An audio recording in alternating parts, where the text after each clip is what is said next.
하나님은 사랑이시다라고 하는 말씀을 제가 설교 초두에 여러 번 말씀을 드렸습니다. 왜냐하면 하나님은 사랑이시다고 하는 것만큼 아니 더 어떻게 우리가 하나님을 소개하고 하나님을 이해할 수 있을까라고 하는 생각이 설교자의 마음속에는 늘 간직되어져 있기 때문입니다. 그래서 참 좋은 하나님을 소개할 수 있는 다른 많은 표현들이 있음에도 불구하고 하나님은 사랑이시다라고 하는 말을 종종 잊어버릴만 하면 또 하고 합니다. 하나님이 사랑이신 것은 로마서에도 또 요한복음에도 하나님의 사랑을 참 잘 그려놓고 있습니다. 그래서 성경에 딱 문자를 박아서 하나님은 사랑이시다라고 하는 것이 로마서에도 있고 요한복음에도 있고 또 다른 여러 곳에도 하나님은 사랑이시다는 것을 우리에게 가르치고 설득하고 전해주고 있는 것입니다.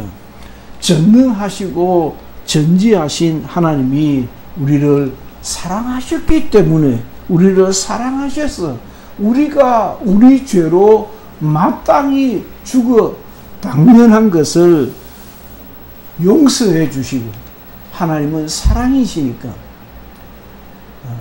그 하나님의 사랑이 말하자면 하나님의 사랑이 하나님 안에 있는 하나님의 사랑이 이게 격발하신 거예요. 하나님 안에 있는 하나님의 사랑이 그냥 이게 불어 터져가지고 그냥 다이너마이트 터지듯이 막 그냥 용암이 터지듯이 터져가지고 그 사랑을 견딜 수 없어서 우리가 우리 죄로 죽어 마땅한 것을 하나님이 우리를 사랑하셔서 우리의 죄를 용서하시고 우리와 함께 우리를 데리시고 하나님 나라를 건설하려 하셨다라고 하는 것이 성경의 주제인 겁니다. 그래서 성경의 주제가 뭐냐라고 하는 신학적 질문을 많이 던지는데 그중 어떤 하나님은 우리를 데리고 우리와 함께 하나님의 나라를 건설하려 하시는 것이다 라고 하는 것입니다. 그래서 우리 주 예수 그리스도께서는 지금도 하나님의 나라를 건설하고 계시고 그게 다 지어지고 나면 우리를 불러서 하나님의 나라 백성으로 삼으신다라고 하는 것이 성경의 스토리 이야기에 성경 이야기는 하나님께서 죄로 죽었던 우리를 살려서 하나님 나라의 시민 삼으시고 하나님의 나라를 건설해 가시는 것이다. 그것이 말하자면 성경의 핵심 주제입니다. 하나님의 나라는 성경의 핵심 주제이다. 그런 것입니다. 그래서 하나님의 아들 예수 그리스도는 이 땅에 오신 우리를 구원하시고자 하시는 하나님의 뜻에 복종하셔서 제가 요약제는 순종이라고 표현했는데 예수는 하나님의 뜻에 복종하셔서 우리 죄를 속하시려 그는 죽으시러 오신 것입니다. 그러니까 주님께서는 제가 제 같은 사람이 더 그렇죠. 저는 고난주간 예수님께서 우리를 위하여 십자가에 달려 죽으셨다라고 하는 사실을 기억하는 그 고난주간에 무척 울었습니다. 해마다 무척 울고 찬송을 혼자 부르면서 무척 울었습니다. 근데 이제 성경을 좀 더 배워가고 성경을 알아가고 하다 보니까 예수 그리스도의 죽음은 우리가 딱히 울 일이 아니다 라고 하는 것도 배우게 되었어요. 깨닫게 되었어요. 말하자면 예수는 죽으러 오셨는데 그 예수를 믿는 사람들이 아이고 주님 어째 죽었습니까? 라고 하면 안 된다 이 말이에요.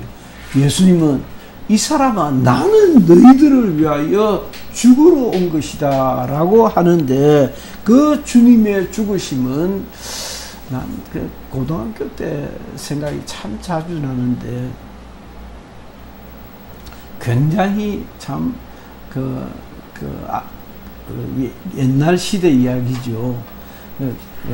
굉장히 관료적이고 근위주의적인데 일주일에 한 번 조례를 하면 우리는 학생이 많았어요. 반이 많았기 때문에 학생이 많아서 꽉 학교가 꽉 학교 마당에 전교생이 꽉 찼는데 꽉 차가 도열해 있고 교장 선생님이 중앙홀에서 이렇게 딱 등장을 합니다. 등장을 하면 우리가 악대부가 있어가지고 빰빠람빰빰 빰빠밤 빰빠람빰 빰빰빰빰 그랬어요.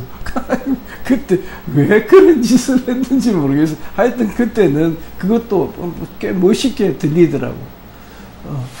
마치 빰빠람빰빰 빰빠밤 빰빠람빰빰 빰빰빰 하고 예수 그리스도가 이 땅에 오신 것을 굉장하게 정말 찬양하고 그를 노래하고 그를 숭상하고 그를 경배해야 하는 것이다. 예수 그리스도의 죽음은 그를 믿고 살아가는 우리들이 딱히 슬퍼해야 하는 일이 아니라 이야 주님이 나를 위하여 우리를 위하여 십자가에 달려 죽으셨다라고 엄청 기뻐하고 감사해야 하는 날이다 라고 하는 것입니다. 그래서 구약 성경에 있는 구약 성경 시대에 그 모든 사건과 사고들, 의미들은 하나님의 아들 예수 그리스도께서 이 땅에 오셔서 죽으셔야 하는 것을 예표로 보여주신 것이다는 것입니다. 그래서 구약 성경 시대에는 주보에 있는 것과 같이 황소와 염소로서 황소를 잡고 염소를 잡고 어린 양을 잡아 속죄의 제사를 드렸던 것이 있었는데 그래서 황소를 잡고 형편이 안 되면 염소를 잡고 안 되면 비둘기라도 잡아서 피 흘려 속죄의 제사를 드렸는데 이와 같은 짐승의 피로 드리는 속죄의 제사는 어린 양 되시는 예수 그리스도의 예표였던 것을 이제야 우리가 알게 되었다라는 것입니다. 그래서 구약 성경 시대 사람들은 그들의 뭔 짓을 무엇 때문에 그와 같은 일을 하는지도 모르고 황소를 잡고 염소를 잡고 형편이 안 되면 새에 비둘기라도 잡아서 그 피를 흘려 제사를 드림으로 사람이 지은 죄의 값을 짐승의 피로서 제사를 대신했다라는 것입니다. 그러나 성경에 기록되어 있는 그대로 짐승의 피를 죄는 지가 지어놓고 왜 피는 짐승이 흘리느냐 말이에요. 그래서 짐승의 피로는 사람의 죄값을 다 지불할 수가 없었다라고 히브리서 20장 11절에서 말씀하고 있습니다. 그것은 단지 예표였을 뿐이다. 장차 메시아가 오셔서 너희들을 위하여 피 흘려 죽으실 것이다 라고 하는 사실을 미리 감치 보여주신 것이다 라고 하는 것입니다. 대제사장이 매년 일어서서 섬기며 같은 작년에도 속죄의 제사를 드렸는데 금년에도 드려야 되고 또 내년에도 해가 있으면 또 속죄의 제사를 드렸던 것은 이스라엘의 마음속에 그 속죄에 참여하는 이스라엘 백성들의 마음속에 메시아여 구원자여 오소서 그리하여 우리를 속죄하여 주시옵소서 라고 하는 마음을 그려놓게 하였다라고 하는 것입니다. 대제사장이 일어나 섬기며 같은 속죄의 제사를 매년 빠지지 아니하고 제사를 드림으로 이스라엘 백성들의 마음속에 메시아를 기다리게 하셨다라고 하는 것이에요. 그 메시아가 하나님의 아들 예수 그리스도이시다는 것입니다. 이 사실을 믿는 것이 예수 믿는 것이에요. 우리가 예수 믿는다는 게 뭐 예수 뭘 믿는다는 것입니까? 예수는 이스라엘 백성들이 기다렸던 그 메시아가 이제 육체로 실제 우리 앞에 찾아오신 것이다. 예수는 하나님의 아들이신데 하나님의 아들이 오셔서 십자가에 달려 죽으심으로 우리의 죄값을 다 지불하셨다 라고 하는 사실을 인정하고 믿는 것이 예수 믿는 것입니다. 난 이 설명을 할 때마다 예수 믿으세요. 예수 뭘 믿으라는 것인가? 예수가 역사적 인물이라는 것을 믿으라는 것인가? 뭘 믿으라는 것인가? 아주 간단하게 쉽게 얘기하면 예수는 우리의 죄값을 다 지불하고 그 피를 믿는 자는 하나님의 은혜로 구원을 받는다라고 하는 사실을 믿는 것이에요. 그래서 그냥 대낮게나 믿는다고 다 믿음이 아니고 예수 믿으세요 라고 하는 말은 예수께서 우리의 죄값을 다 지불하셨다 하는 사실을 내가 믿는다는 것입니다. 그 예수의 피로 거듭난 자는 하나님의 자녀가 될 수 있다는 것을 또한 믿는 것입니다. 영접하는 자, 곧 그 이름을 믿는 자들에게는 하나님의 자녀가 되는 권세를 주셨다라고 하는 것입니다. 참, 이 설명을 하다 보니까 자꾸 더 걱정이 되고 더 설명을 더 하고 싶은 생각이 자꾸 드는데, 과연 여러분들이 영접하는 자는 예수를 내 마음속에 확 받아들였단 말이에요. 예수를 내 마음속에 확 받아들인 자, 곧 그 이름을 믿는 자들에게는 뭘 믿는 자? 예수는 하나님의 아들이시다 라고 하는 사실을 믿는 자들에게는 하나님의 자녀가 되는 권세를 주셨어요. 그 권세를 받은 자는 거듭난 그리스도인인 것입니다. 그 거듭난 그리스도인은 거듭난 가치와 생활, 양식과 삶의 자세로 또다시 살아가는 그리스도인인 것이에요. 그 그리스도인은 참 마음과 주보에 실려있는 그대로 그만 졸아요.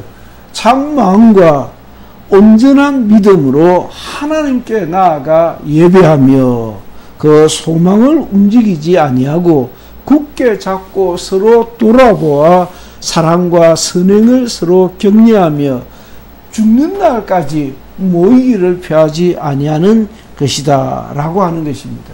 그래서 우리는 오늘도 이 좋은 가을날에 이제 우리 아이들이 뭐 30대 중반이니까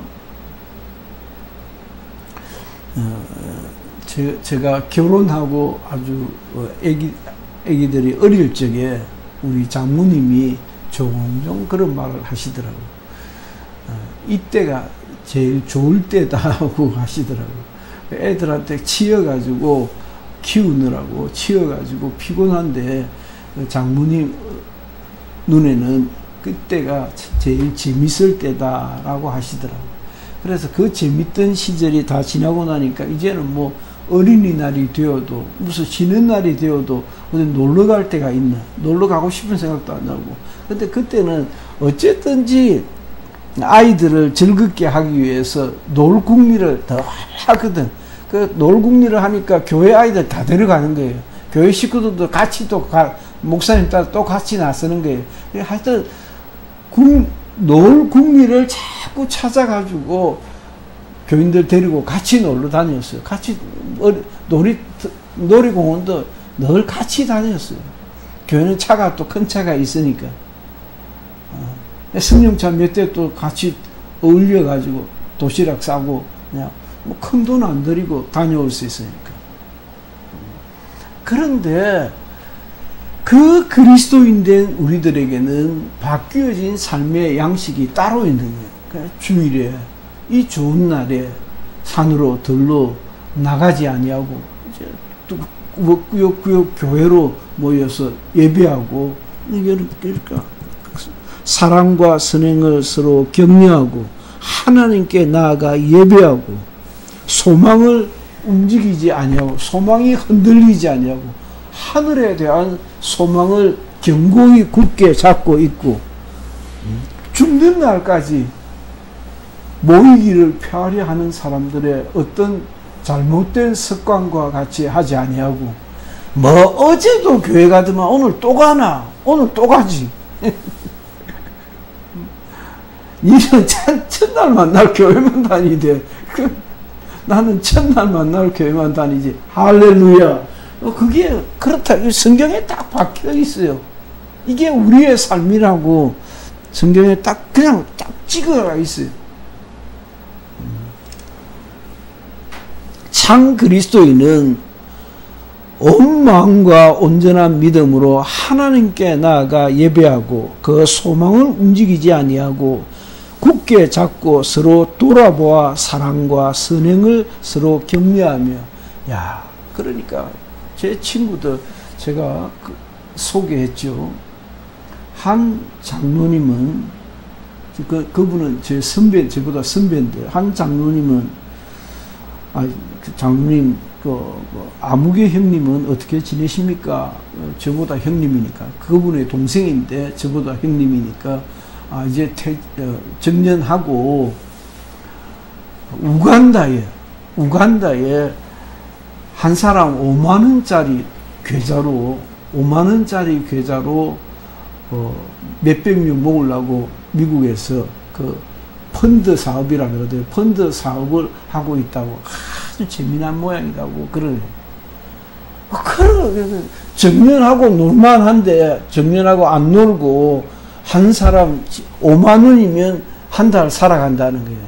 한 달 살아갈 수 있는 그 생활비를 도우기 위해서 5만 원짜리 한 사람 한 달 5만 원 돕기 운동을 미국에서 하고 있다는 거예요. 그리고 또 한 친구 장로는 아프리카에 나 우물 100개 파고 주님께 가고 싶다. 참 잘한다. 우리가 서로 사랑과 선행을 서로 격려하며 참 잘한다. 나 그래 축복하고 기도해 주고 왔죠. 뭐 어디 시장 나오겠다 그러는데 나이가 들었으니 뭐 내 안 돼도 그만이고, 내가 돈이 좀 없지만 돈이 없는 국회의원 했는데 이 친구가 한 5억은 내가 어느 놈 옆구리를 찔러도 5억은 안 나오겠나 하면서 5억 1000만 원짜리 500개 만들고 싶다 하더라고. 10개면 5천만 원, 100개면 5억. 5억은 내가 안 만들어내겠나 하면서 제가 뭐 시장 당선되면 또 조금 늦어질 거고, 당선 안 되면 제가 그 일을 하고 싶다라고 얘기를 나누고 나는 축복하고 그렇게 돌아왔지요. 그러나 그와 같은 변화된 삶에도 불구하고 우리가 꼭 기억해야 되는 것이 있는데, 하나님의 아들 예수 그리스도께서 나와 여러분들을 위하여 흘리신 그 피는 정말 마지막 속죄의 기회이다라고 하는 사실입니다.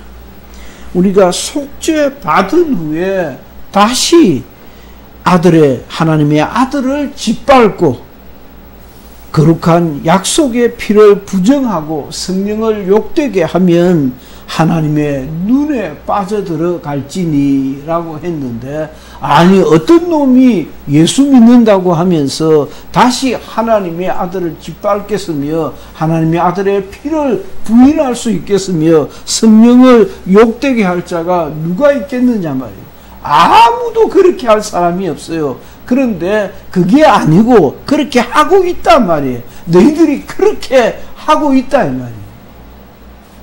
어떤 놈이 예수 믿어 거듭난 하나님의 자녀로 살아간다고 하는 그런 자부심이 있고 그런 소망과 기쁨이 있는 이가 누가 그렇게 하겠느냐. 그런데 그렇게 안 하겠다고 하는, 그렇게 안 살아간다고 생각하는 너희가 도대체 하는 짓이 그게 뭐냐는 거예요. 부끄럽게 살고 성경대로 살려고 하지 아니하고 거듭났으나 예수의 피를 부정하는 듯 살아가고 있지 아니하냐라고 성경이 우리에게 질타를 하고 있는 것입니다. 어느 미친놈이, 어느 정신 빠진 예수쟁이가 있어가지고 나는 예수의 피를 부인한다라고 나팔 불고 다니겠느냐고. 누가 성령의 역사를 부인하고 다니겠느냐고. 누가 하나님의 아들을 다시 짓밟고 그를 십자가에 못 박으려 하겠느냐고. 그러나 너희들이 하는 짓이 그렇다라고 질타하고 계시는 것을 말씀하고 있는 것입니다. 오늘 나와 여러분들이 살아가는 이 시대는, 오늘날은 하나님을 향한 믿음이 없는 그야말로 무신의 시대라 말할 수 있습니다. 속죄의 은혜, 그 이상의 은혜는 없으니 그 어떤 것과도 바꿀 수 없다는 것을 여러분들이 마음속에 꼭 새겨야 합니다. 저는 어젯밤에도 잠이 잘 안 와서 잠을 좀 자야겠다라고 이렇게 저렇게 뒤척거리고 있으면서, 그래, 내 마음이 어지간히 찢어질 듯이 속상하지만 나는 주님을 배반할 수는 없다라고 생각에 잠겼던 시간이 있었어요. 우리 어머니 권사님은 잘 안 들리시니까 안 들려요. 이런 설명들은 전혀 안 들립니다. 그냥 일상적인 밥 묻나 이런 말은 그냥 생각으로 하는 거고, 참 속상할 때 많습니다. 어머니를 돌봐야 하는 제 입장에서는 참 속이 뒤집어질 때가 많습니다. 그러나 아니, 어제도 그런 시간을 좀 가졌어요. 어제도 그런 시간을 좀 가졌는데, 난 엄마를 포기할 수 없어. 내가 엄마가 얼마나 고생했는지 나는 알기 때문에 나는 엄마가 아무리 애를 먹이도 난 엄마를 못 포기한다 라고 귀에다 대고 그런 얘기를 했어요. 육신의 부모도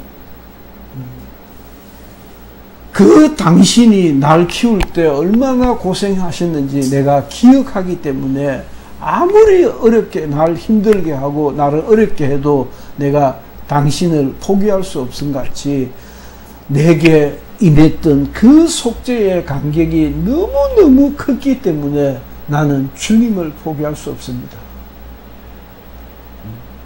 그 은혜가, 그 간격이 정말 제가 제 이름을 딱 그 인터넷에서 딱 찍으면 딱 떠오르는 글이 있습니다. 나도 몇 번 봤는데 너무 오래전에 쓴 글이라서 어떤 그 잡지입니다. 어떤 잡지에 제 감정을 실었는데 그 잡지가 그 인터넷상에 이제 올라가면서 같이 제 글도 올라간 것 같아요. 제법 긴 글이었는데 그 어떤 이가 제 글을 읽었던 것 같아요. 근데 그 내용이 저도 그 몇 번 봤으니까 한 20년 되는 글이지만은 제법 그 글의 내용을 그냥 깊이 딱 기억하고 있거든. 목사님 대단하대. 대단하겠죠. 그 대단하다는 건 딱 하나예요. 그 속죄받은 그 감격과 그 은혜, 내게 임하셨던 그 성령의 역사들을 그냥 피눈물 흘리듯이 써내려간 글이었거든.